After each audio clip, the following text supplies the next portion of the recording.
Welcome to Mind Blowing Mini Lessons with Miss Huber. Today we're talking making inferences. Our I can statement that we're going to use with this lesson is I can use what I know and what I read from the text to make an inference. So inferences are actually one of my favorite things to do with text. I think it's fun to use clues from the text and just your background knowledge of things that you know about to kind of make a prediction or to kind of guess why characters the way they are, or just like what's going to happen next in the story. It's kind of a fun way to do that.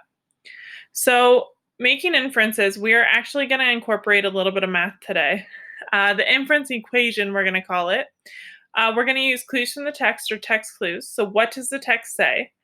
And we're going to use our background knowledge, and sometimes we call that schema, just what you already know about the topic. So, you're going to add those things together and you're going to get an inference. Okay. When we're talking about inferences, some sentence starters that you might talk with your partner about are from the text clues, I can infer, the information makes me think that, I can infer, I can figure out that. Some materials you're going to need today is your Chromebook, chapter book, your making inference brochure, either print or digital, and a positive can do attitude. So you are watching this video because it is perfect to practice inferring. It says important info. Inferring, I promise. Forgot to change that.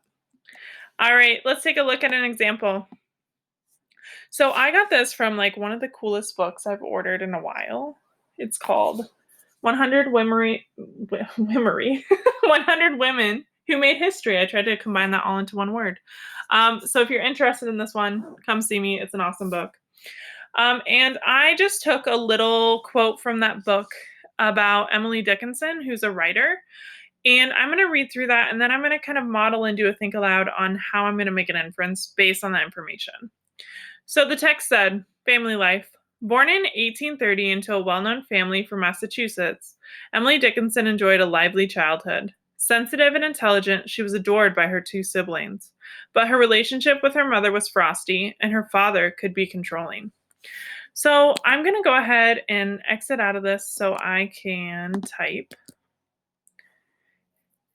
And the first thing I want to do is I want to list what I know.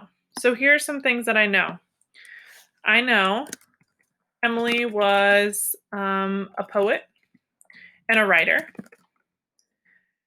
She seemed, based on the text, to have an okay childhood where her siblings seemed to have a good relationship with her, but it seemed like her mom and dad maybe didn't.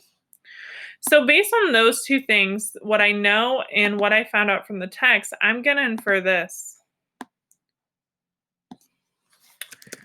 Emily used experiences in her life, possibly her relationships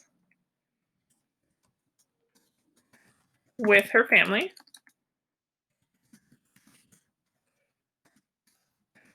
to influence her writing.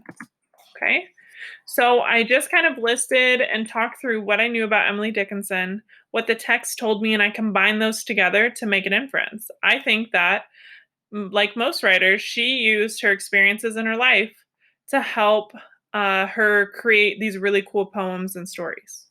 Okay. It's going to be your turn now. So your setup is going to be exactly like what I just did here.